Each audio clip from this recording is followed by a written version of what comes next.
I have OCD, obsessive compulsive disorder, but I have the real kind, not the Instagram kind.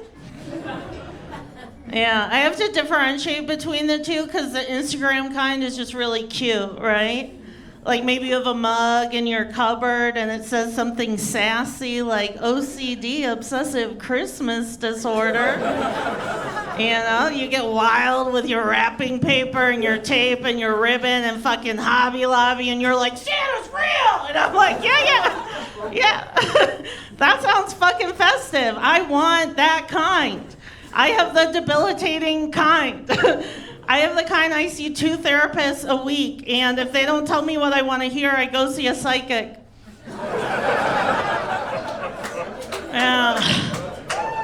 Yeah. I'll be honest though, I do think that we need to re-stigmatize mental health. Yeah. We gotta re-stigmatize it. We need to make mental health bad again. We've overcorrected. We've made it too cute. We're out of control. Everyone's self-diagnosing themselves. You're not allowed to do that. I mean, you can start that way, but you need a second opinion.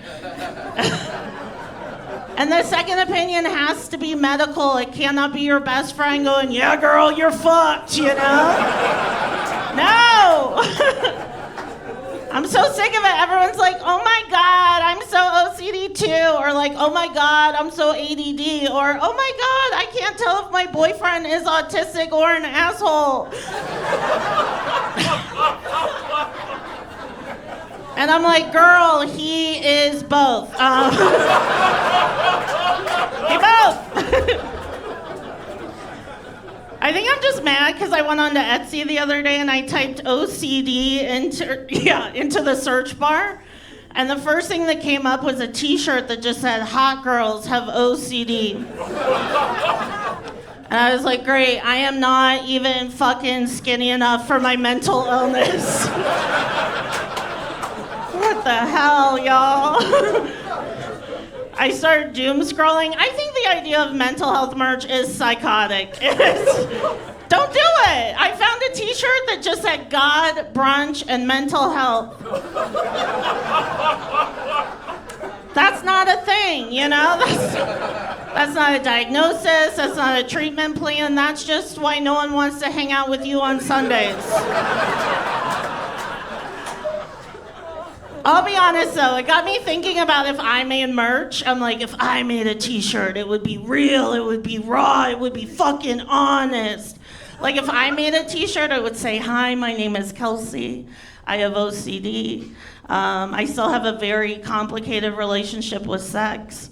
Because I went to Catholic grade school, which means I had Catholic sex ed, which means I had a health teacher that just told us shit like there's no condom for your heart.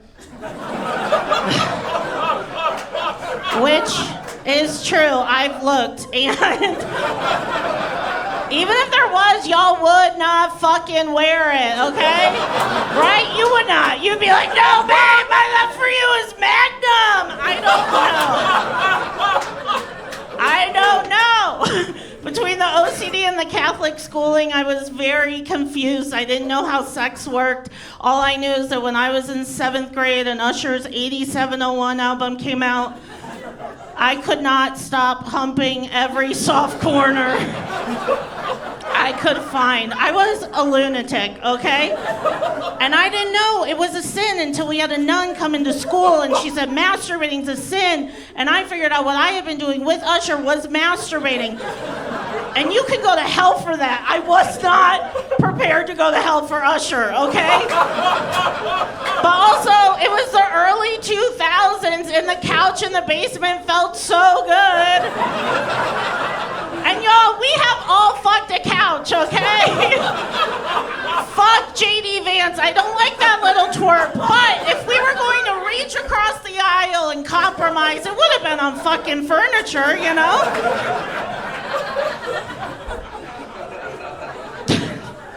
That's all on the t-shirt, by the way. Yeah. Thank you.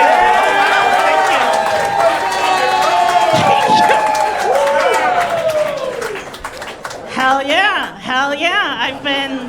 I've been dating recently. I'll be honest. I like the part on like the third or fourth date where you get the invite like for dinner and a movie. I love that part.